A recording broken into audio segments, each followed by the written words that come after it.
Yo, wise ones, grab your cozy shawl, pour yourself some warm tea, and let's gather round for a story that's gonna hit you right in the soul.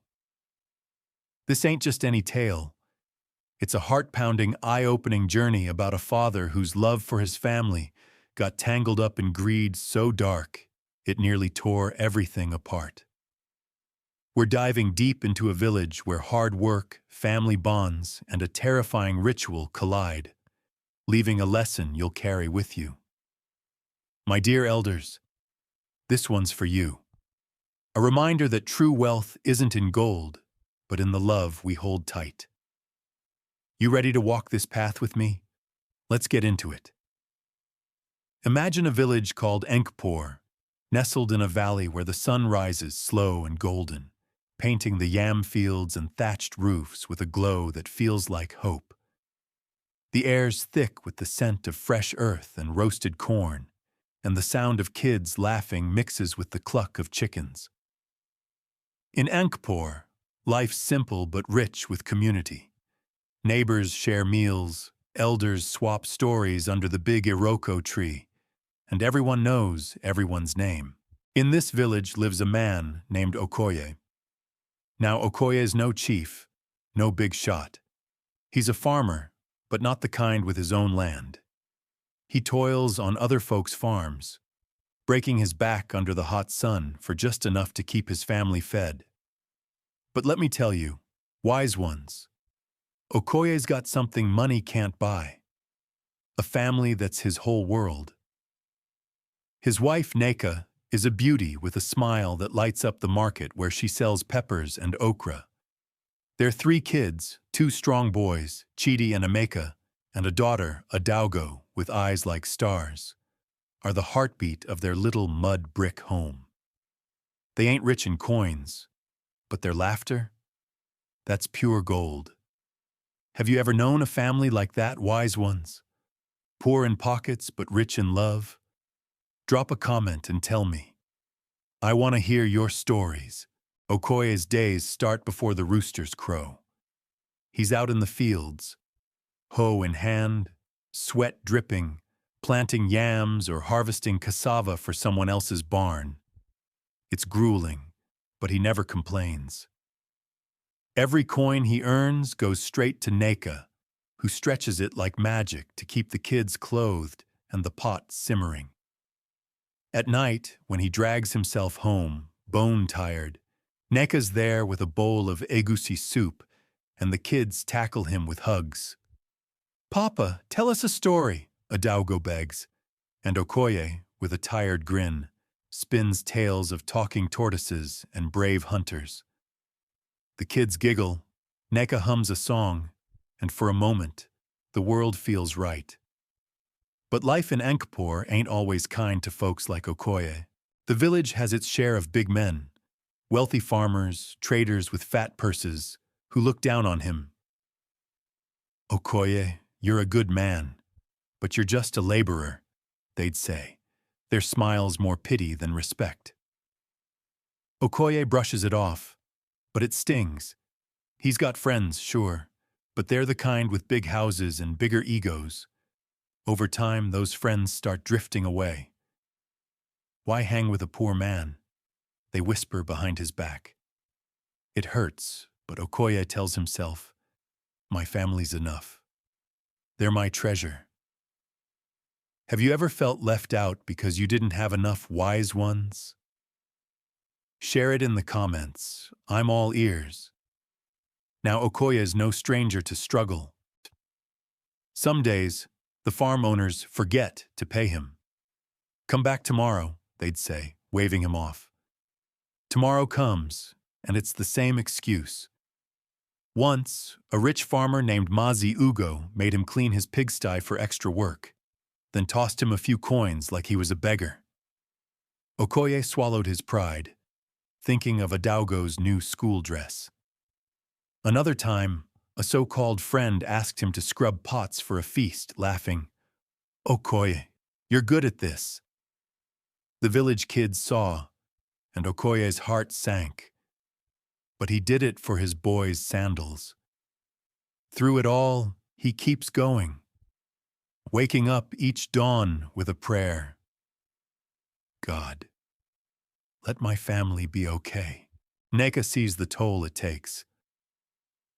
Okoye, you work too hard, she'd say, her hands gentle on his shoulders. He'd just smile. For you and the kids, it's worth it. But deep down, he dreams of a day when he won't have to beg for what's his. Have you ever pushed through humiliation for someone you love? Wise ones? Tell me about it below. One season, the harvest comes, and it's a big one. Fields are bursting, and every farmer in Enkepor's hiring. Okoye sees his chance. He gathers Chidi and Emeka, both strapping lads now, and heads to the grandest house in the village, home of Chief Okafor, the richest man around. Okafor's farm is like a kingdom, acres of yams, maize, and palm trees, with workers buzzing like bees. Okoye bows low. Good morning, Chief Okafor, he says, his voice steady. My sons and I want to work your harvest. We're strong and ready. Okafor sizes them up, his gold rings glinting. All right, Okoye, my farm's big and I need hands. Start tomorrow. Okoye's heart leaps. This could be the break they need. A chance to earn enough to fix the leaky roof, maybe even buy a small plot of their own. That night, he tells Neka, "This is it, my love. We're gonna make things better." She smiles, but her eyes hold a flicker of worry. Just be careful, Okoye. Big men like Okafor don't always keep their word. He nods, but hope drowns out her caution. Have you ever felt that spark of hope before a big opportunity, wise ones? Drop it in the comments. The next morning, Okoye and his boys are up before dawn, their tools slung over their shoulders. They reach Okafor's farm as the first light hits, and they dive in. The work's brutal, hacking through thick vines, hauling heavy sacks, the sun scorching their backs. Rain comes one day, turning the fields to mud, but they keep going, slipping and sweating. Chidi and Emeka are like their father, tireless, their hands calloused, but their spirits high. We're doing this for Mama and Adaugo, Chidi says, and Emeka nods, heaving another sack. Okoye watches them, pride swelling in his chest. Days blend into weeks, and the harvest piles up. Sacks of yams, baskets of maize, barrels of palm oil. Finally, the last crop's in the barn, and Okoye wipes his brow, exhausted but triumphant. We did it, boys, he says, clapping their shoulders. Let's get our pay. They march to Okafor's house, Okoye's heart light with dreams of a better life. He knocks, and Okafor appears, his robes sweeping the floor. Chief, the harvest's done, Okoye says. May we have our payment? Okafor nods, reaching into a pouch. Okafor hands Okoye a small stack of coins. This is a third of what I owe you, he says, his voice smooth. Come back tomorrow for the rest. Okoye blinks, stunned. A third? Okafor's never done this before, but he takes the coins, murmurs, "Thank you," and heads home, unease creeping in. Have you ever been promised something only to get half of it, wise ones? Tell me in the comments. That night, Okoye gives the coins to Neka. Cook something special for the kids, he says, forcing a smile. But Neka sees the shadow in his eyes. Okoye, what's wrong? She asks, her voice soft. He sighs, staring at the flickering lamp. Okafor only paid a third, said to come back tomorrow. It's never been like this. Neka wraps her arms around him. Don't worry, my love. You've done honest work. It'll be all right. They eat with the kids, Adaugo's laughter easing the tension, but Okoye barely sleeps, Okafor's words looping in his mind. The next day, he's back at the chief's gate, hopeful but wary. Okafor greets him with a grin that's too wide. "Okoye, my friend, sit, eat with me," he says, waving to a table piled with pounded yam and vegetable stew. Okoye hesitates. Chiefs don't dine with laborers, but sits, the aroma making his stomach rumble. They eat, Okafor chatting about the harvest, the village, the weather. Then, as the plates are cleared, Okafor leans in, his eyes glinting. "Okoye, you're a hard worker, but you're getting old. This labor won't last forever. I know a way you can be rich, really rich, without breaking your back." Okoye's heart skips. "Rich? How, Chief?" Okafor's smile widens. "There's a man at the forest's edge. He can help you through a simple ritual. No blood, no harm, just a small price." Okoye frowns. "What kind of ritual?" Okafor pulls out a fat bundle of cash, more money than Okoye has ever seen. "Take this," he says, pressing it into Okoye's hands. "It's 10 times what I owe you. Think about it. No rush." Okoye's hands shake as he takes the money, his mind spinning. "Thank you, Chief," he mumbles and stumbles home, the bundle burning a hole in his pocket. Have you ever been tempted by something that felt too good to be true, wise ones? Share it below. When Okoye gets home, Neka's eyes widen at the cash. "Okoye, where did this come from?" she gasps. He sits her down, voice low, and tells her everything. Okafor's offer, the man in the forest, the ritual. "It's a lot of money, Neka. It could change our lives," he says, but his voice wavers. Neka's face tightens. "Okoye, this doesn't feel right. We've always lived honestly. Easy money comes with chains." He nods, her words sinking in, but the sight of that cash keeps him awake. He thinks of Adaugo's future, the boys' education, a farm of their own. Days pass, and the temptation grows. His old friends, the ones who shunned him, start showing up, sniffing around his new wealth. "Okoye, you're a big man now," they say, their smiles fake. "Tell us your secret." He brushes them off, but their words feed his pride. Maybe I could be like them, he thinks. One night, under a starless sky, he makes his choice.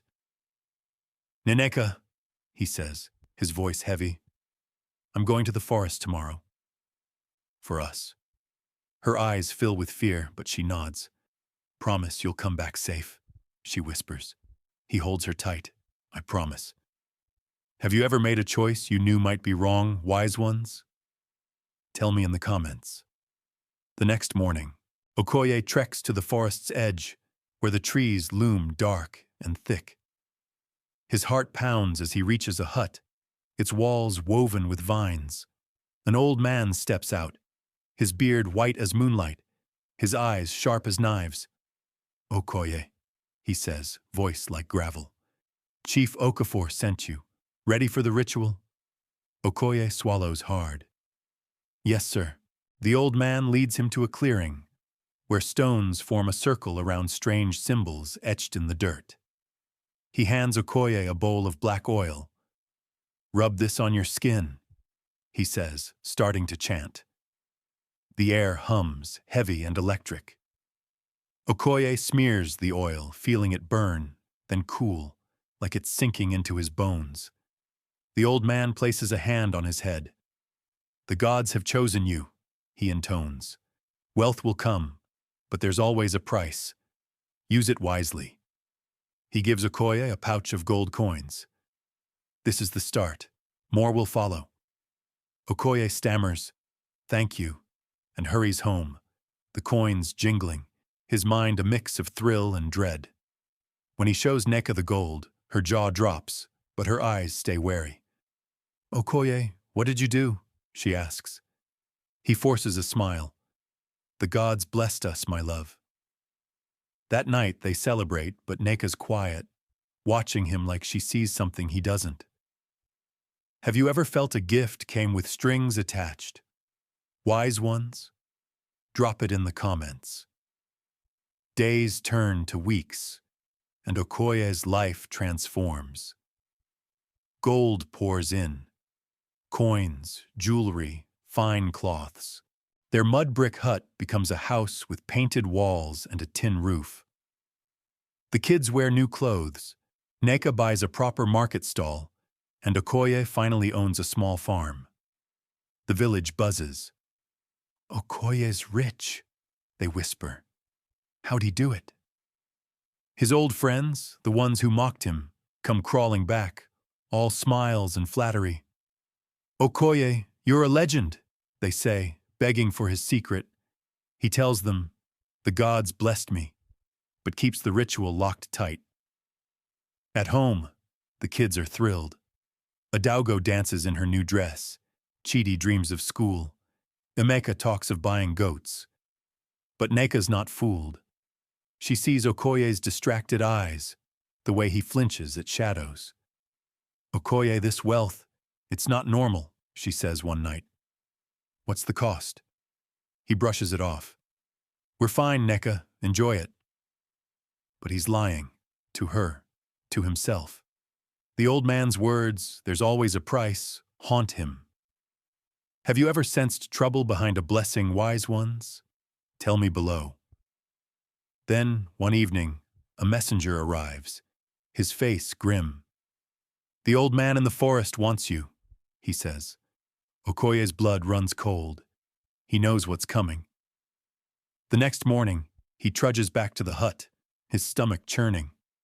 The old man's waiting, his eyes colder than before. Okoye, he says, the gods demand their price. You must sacrifice your daughter, Adaugo, to keep your wealth. Okoye staggers, his breath gone. Adaugo, no, not my girl, he cries. She's my heart. The old man's voice is stone. Refuse and you lose everything. Your wealth, your mind, your life. The gods will take her anyway. You have 7 days.